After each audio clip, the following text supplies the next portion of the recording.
पूजा खेडकर हे नाव सध्या फार गाजत आहे. त्याची मजल थेट PMO कार्यालयापर्यंत गेली. Social media, TV media, paper आणि व्हॉटनॉट संपूर्ण भारतामध्ये ते गाजलेलं आहे. त्या अनुषंगाने असे काही शब्द पुढे आलेत. भूमाफिया, लँड माफिया, प्रशासन, UPSC, अफिडेव्हिट, प्रतिज्ञापत्र, राजकारण या सर्व गोष्टी त्यामध्ये एकवटल्या आहेत. कारण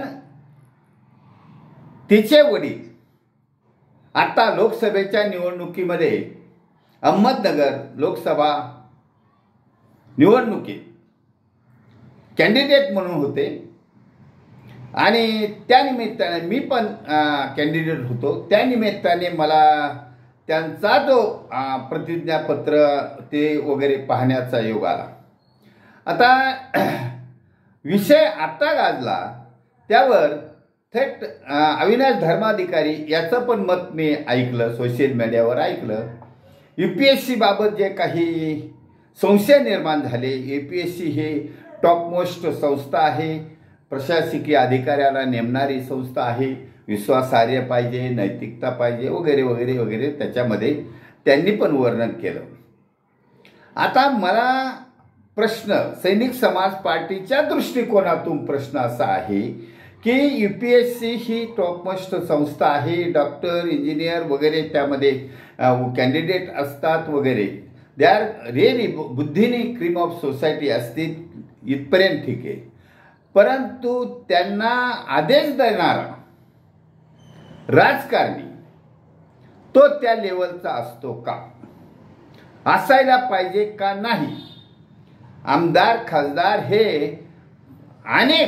अनेक जण अनपढ आहेत, भूमाफिया आहेत, लँड माफिया आहेत, गुंड प्रवृत्तीचे आहेत, अडाणी आहेत, अल्पशिक्षित आहेत, पैशावाले आहेत, खोटं अफिडेव्हिट देणारे आहेत आणि या सर्वांना घेऊन भारतीय राज्यघटना ही देशाचे नियंत्रण करते. आश्चर्याची गोष्ट आहे. सैनिक समाज पार्टी याच्यावरच लक्ष देत आहे. UPSCचा बोर्डापेक्षाही सामाजिक बोर्ड अतिशय महत्त्वाचा आहे. समाजाचा बोर्ड महत्त्वाचा आहे. समाजाचा बोर्ड याने हे चांगले प्रशासकीय अधिकारी नेमण्याचं जे काम आपण UPSCला सांगतो, इतर परीक्षाला सांगतो, त्यामुळे चांगला शासन देण्याचं काम, आमदार खासदार योग्य निवडण्याचं काम सामाजिक बोर्डाकडे आहे. Society at large is a one kind of board आणि त्यांच्याकडून योग्य माणसाचं सिलेक्शन झालंच पाहिजे, तरच देशाची उन्नती होईल, देशाची प्रगती होईल, समाज सुरक्षित होईल. त्यामध्ये बॉडीगार्डची विषय आलेला आहे. बॉडीगार्ड कोणाला? आता जर बॉडी ही माणसाची इम्पॉर्टंट असेल, अधिकाऱ्याला बॉडीगार्ड आहे, नेत्याला बॉडीगार्ड आहे, मंत्र्याला बॉडीगार्ड आहे.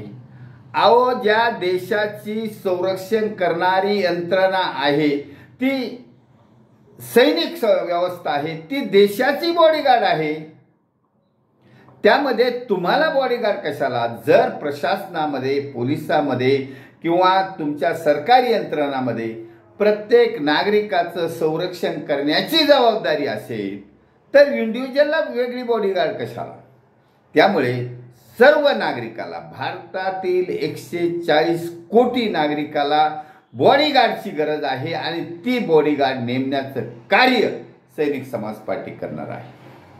म्हणून आमचं आव्हान आहे, आम समाजातील नागरिकांना आव्हान आहे, पब्लिक ॲट लार्जला विनंती आहे की आपला बॉडीगार्ड आपण नेमायचा आहे. आपणच योग्य उमेदवाराला आमदार खासदार करायचा आहे.